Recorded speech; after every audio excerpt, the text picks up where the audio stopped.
Chapter 26 doctor مانے کی کہانی۔ ڈاکٹر مانے نے جو لکھا وہ سب کے سامنے پڑھا جا رہا تھا۔ میں الیگزینڈر مانے ایک بدقسمت ڈاکٹر ہوں۔ میں بیووا میں پیدا ہوا لیکن پیرس میں کام کرتا اور رہتا تھا۔ میں یہ اداس خط باسیل ریل میں اپنی کوٹھڑی میں تحریر کر رہا ہوں۔ یہ سال 1767 کا آخری مہینہ ہے۔ میں نہیں چاہتا کہ مجھے کوئی یہ خط لکھتے ہوئے دیکھے، اسی لیے یہ خط لکھنا میرے لیے بہت مشکل ہو رہا ہے۔ میں یہ خط اس وقت لکھتا ہوں جب کوئی بھی نہیں دیکھ رہا ہوتا۔ میں یہ خط مکمل کر کے کہیں چھپا دوں گا، شاید چمنی کے قریب۔ اب میرے لیے کوئی امید باقی نہیں رہی۔ میں جانتا ہوں کہ میں پاگل ہو رہا ہوں، لیکن اس وقت میں پاگل نہیں ہوں، اپنے ہوش و حواس میں ہوں۔ میری یادداشت ٹھیک ہے اور میں جو کچھ لکھ رہا ہوں وہ سچ ہے۔ یہ دسمبر 1757 کے اواخر کی بات ہے۔ اگرچہ رات کو آسمان پر بادل چھائے ہوئے تھے، پھر بھی میں چاند کو دیکھ سکتا تھا۔ میں اس وقت دریائے سین کے کنارے چہل قدمی کر رہا تھا۔ ایک گاڑی میری پیچھے سے آئی۔ یہ بہت تیز رفتار تھی۔ میں ایک طرف ہو کر کھڑا ہو گیا کہ وہ گاڑی گزر جائے۔ پھر کسی نے اپنا سر کھڑکی سے باہر نکالا اور کوچوان کو گاڑی روکنے کا حکم دیا، اور اسی آواز نے میرا نام پکارا۔ میں نے جواب دیا۔ گاڑی مجھ سے خاصے فاصلے پر کھڑی تھی، اس لیے جب تک میں اس کے پاس پہنچتا وہ آدمی اس میں سے باہر نکل آئے تھے۔ وہ ایک دوسرے کے ساتھ کھڑے تھے۔ وہ دونوں میری عمر کے یا تھوڑے سے چھوٹے تھے۔ وہ ایک دوسرے سے خاصی مشابہت رکھتے تھے۔ ان کے قد بھی ایک جیسے تھے جہاں تک میں دیکھ سکتا تھا۔ ان کے چہرے بھی ایک جیسے تھے۔ کیا آپ ڈاکٹر مانے ہیں؟ ان میں سے ایک نے پوچھا۔ ہاں، میں ہی ہوں، میں نے جواب دیا۔ کیا آپ ہی بیووا کے رہنے والے ڈاکٹر مانے ہیں؟ دوسرے نے پوچھا۔ وہی ڈاکٹر جنہوں نے پیرس کے نوجوان ڈاکٹروں میں 1-2 سال میں بہت نام کمایا ہے۔ حضرات، میں نے جواب دیا، میں وہی ڈاکٹر ہوں۔ پہلے آدمی نے کہا، ہم آپ کے گھر گئے تھے، آپ وہاں نہیں تھے۔ ہمیں بتایا گیا کہ ہم آپ کو دریائے سین کی اس سمت میں چہل قدمی کرتے پا سکتے ہیں۔ ہم آپ ہی کی تلاش میں ادھر آئے تھے۔ آپ گاڑی میں تشریف رکھیں۔ وہ دونوں مجھ سے یوں گفتگو کر رہے تھے جیسے وہ مجھے حکم دے رہے ہوں کہ جو کچھ وہ کہہ رہے ہیں میں اس کی تعمیل کروں۔ وہ میری طرف بڑھے اور مجھے اپنے درمیان میں لے لیا۔ ان کے پاس ہتھیار بھی تھے جبکہ میں خالی ہاتھ تھا۔ حضرات، میں نے کہا، معاف کیجئے، یہ میری عادت ہے کہ میں پہلے یہ پوچھا کرتا ہوں کہ کس کو میری ضرورت ہے، اور یہ بھی جاننا چاہتا ہوں کہ معاملہ کیا ہے۔ ڈاکٹر، ان میں سے ایک نے کہا، وہ لوگ جنہیں آپ کی ضرورت ہے وہ شرفاء ہیں۔ ہم اس وقت بیماری کی نوعیت بتانے کی ضرورت محسوس نہیں کرتے۔ ہمارے نزدیک یہ آپ کے لیے بہتر ہوگا کہ آپ خود بیماری کی نوعیت سے واقف ہوں۔ ہم بہت باتیں کر چکے، پلیز آپ گاڑی میں سوار ہو جائیں۔ میں کچھ بھی نہیں کر سکتا سوائے یہ کہ ان کے حکم کی تعمیل کرتا۔ گاڑی گلیوں و بازاروں سے گزرنے لگی، شہر کے شمالی دروازے سے باہر نکلی۔ اب اس کا رخ دیہات کی طرف تھا۔ چند میل کا فاصلہ طے کر کے ہم ایک گھر کے سامنے رکے۔ اس گھر کے آس پاس کوئی دوسرا گھر نہیں تھا۔ ہم تینوں گاڑی سے باہر آئے۔ ہم باغ کے راستے پر چلتے گھر کے دروازے تک پہنچے۔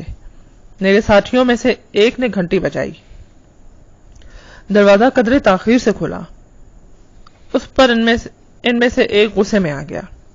جس آدمی نے دروازہ کھولا تھا اس نے اس کے منہ پر تماچے رسید کیے۔ میں نے اس واقعے پر خاص توجہ نہیں دی کیونکہ یہ میرے مشاہدے میں تھا کہ ان غریبوں کو اکثر عمرہ سے بھی زیادہ حقیر سمجھتے ہیں اور پیٹنے کے عادی بھی ہوتے ہیں۔ جب ایک آدمی اسے مار چکا تو دوسرے نے اس کی پٹائی شروع کی۔ مجھے اس وقت یوں لگا جیسے وہ دونوں بھائی ہیں، بلکہ جڑواں بھائی۔ جس وقت ہم گاڑی سے اترے تھے میں نے چیخنے اور کراہنے کی آوازیں سنی تھی جو اوپر کے کمرے سے آ رہی تھی۔ مجھے سیدھا اسی کمرے میں لے جایا گیا۔ جب ہم سیڑھیوں میں تھے تو چیخیں زیادہ بلند ہوتی گئیں۔ میں نے مریض کو بستر پر لیٹے پایا۔ مریضہ ایک خوبصورت جوان عورت تھی جسے شدید بخار تھا۔ اس کی عمر 20 برس سے زیادہ نہیں تھی. اس کے بال بکھرے ہوئے اور بے ترتیب تھے. اس کے ہاتھوں کو مردانہ رومالوں سے باندھا گیا تھا. میں نے دیکھا کہ ایک بڑے رومال کے کونے پر ای کا لفظ کڑھا ہوا تھا. میں نے مریضہ کو پہلو کے بل لٹایا تاکہ اسے کچھ سکون مل سکے. اس کی آنکھوں میں وحشت تھی. وہ مسلسل چیخ رہی تھی، میرا خاوند، میرا باپ، میرا بھائی. اس کے بعد اس نے 12 تک گنتی گنی اور کہا، ہش. ایک لمحے تک وہ یوں خاموش رہی جیسے کچھ سن رہی ہو. اس کے بعد اس نے پھر چیختے ہوئے وہی الفاظ دہرانے شروع کر دیے، میرا خاوند، میرا والد، میرا بھائی. اس کے بعد اس نے پھر سے ایک بار 12 تک گنتی گنی اور پھر بولی ہش، اور پھر خاموش ہوئی اور پھر چیخنے اور الفاظ دہرانے لگی. یہ سلسلہ کب سے جاری ہے؟ میں نے پوچھا. پچھلی رات اسی وقت سے. کیا اس کے ساتھ کوئی ایسا واقعہ ہوا ہے جس کی وجہ سے وہ 12 تک گن رہی ہے؟ میں نے پوچھا. دونوں بھائیوں میں سے ایک نے جواب دیا، وہ 12 بجے کے بارے میں سوچ رہی ہے. میں نے اسے پرسکون کرنے کے لیے کچھ دوائیاں دیں. پھر میں اس کے بستر پر بیٹھ کر نصف گھنٹے تک انتظار کرتا رہا کہ دوائی اپنا اثر کرے.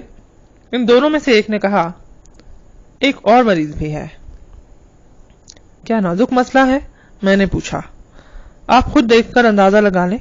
اس نے لاپرواہی سے کہا اور شمع اٹھائی. وہ مجھے اپنے ساتھ نیچے لے گیا. سیڑھیاں اتر کر ہم ایک کمرے میں پہنچے جو استبل کے اوپر بنا ہوا تھا. ایک خوبصورت لڑکا وہاں سوکھی گھاس پر لیٹا ہوا تھا. اس کے سر کے نیچے ایک تکیہ تھا. لڑکے کی عمر 17 برس سے زیادہ نہیں تھی. درد سے اس کے دانت بھینچے ہوئے تھے. اس کا دایاں بازو اس کے سینے پر رکھا تھا. اس کی آنکھیں پوری کھلی تھیں اور وہ چھت کو دیکھ رہا تھا. میں نے اندازہ لگایا کہ وہ کسی تیز دھار آلے کے زخم کی وجہ سے مر رہا ہے. میں ایک ڈاکٹر ہوں. میں نے اسے کہا، مجھے اپنا زخم دیکھنے دو، مجھے تنہا چھوڑ دو. اس نے کہا، میں نہیں چاہتا کوئی اسے دیکھے. اس نے اپنا زخم ہاتھ کے نیچے چھپا رکھا تھا. میں نرمی سے گفتگو کرتا رہا حتیٰ کہ اس نے مجھے زخم سے اپنا ہاتھ ہٹانے دیا. زخم تلوار کا تھا اور یہ زخم 20 یا 24 گھنٹے پہلے لگا تھا، لیکن زخم ایسا تھا کہ کچھ بھی نہیں کیا جا سکتا تھا. وہ لڑکا تیزی سے مر رہا تھا. دونوں بھائیوں میں سے ایک جو مجھے وہاں اپنے ساتھ لایا تھا، میں نے مڑ کر اس کی طرف دیکھا. وہ اس خوبصورت لڑکے کو مرتے ہوئے یوں دیکھ رہا تھا جیسے اسے کوئی احساس نہ ہو، جیسے وہ کوئی زخمی پرندہ یا خرگوش ہو. یہ محسوس ہی نہیں ہوتا تھا کہ وہ اس لڑکے کو بھی اپنے جیسا انسان سمجھتا ہو. یہ کیسے ہوا؟ میں نے پوچھا. یہ غصے سے وحشی ہو رہا تھا. اس نے جواب دیا. یہ ایک عام کتے کی طرح حرکتیں کر رہا تھا. یہ ایک لڑکا ہے جو ہمارے کھیتوں میں کام کرتا ہے. اس نے میرے بھائی کو مجبور کر دیا کہ وہ اپنی تلوار نکال کر اسے ہلاک کر دے. ویسے اب یہ کسی معزز آدمی کی طرح مر رہا ہے. وہ کسی بھی دکھ اور رنج کے بغیر بول رہا تھا. اس کے لہجے میں انسانی محسوسات کا فقدان تھا. اسے بولتے سن کر مرتے ہوئے لڑکے کی آنکھوں میں حرکت ہوئی اور اس نے اس کی طرف دیکھتے ہوئے مجھے کہا، ڈاکٹر، یہ بڑے مغرور عمرہ ہیں، لیکن کبھی کبھی ہم عام کتے بھی باعزت ہو جاتے ہیں. ہمارے پاس جو کچھ ہوتا ہے یہ چھین لیتے ہیں، لیکن کبھی کبھی ہم اپنا تھوڑا سا فخر بھی بچا ہی لیتے ہیں. ڈاکٹر، تم نے اسے دیکھا؟ اس کا اشارہ یقیناً مریضہ کی طرف تھا. ہاں، میں نے اسے دیکھا ہے. اب اس کی چیخیں بھی سنائی دے رہی تھیں، اگرچہ اس لیے مدھم سنائی دیتی تھی کہ ہم اس کے کمرے سے بہت دور تھے. چیپٹر 27. لڑکے کی کہانی. لڑکے نے مجھے دیکھا اور کہنے لگا، وہ میری بہن ہے ڈاکٹر.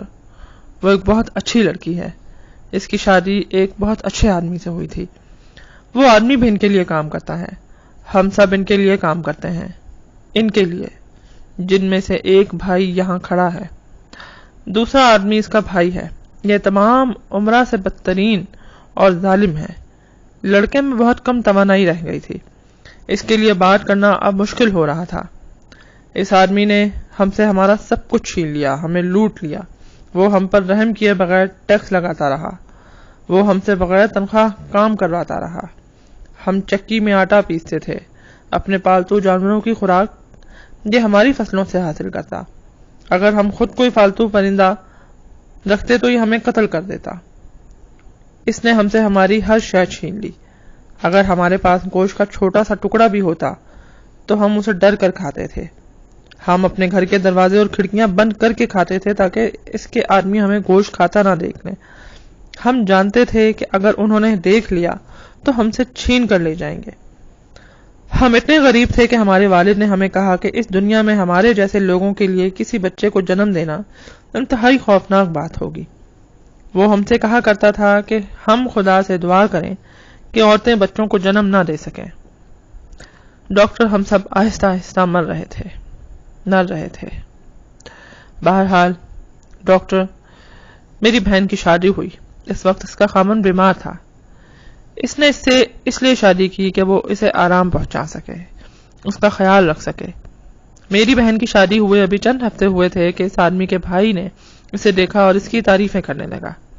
اس نے میری بہن کے خاوند سے کہا کہ وہ اپنی بیوی سے کچھ عرصے کے لیے دے دے۔ ان لوگوں کو اس سے کچھ فرق نہیں پڑتا کہ کوئی شادی شدہ ہے اور اس کا خاوند بھی ہے۔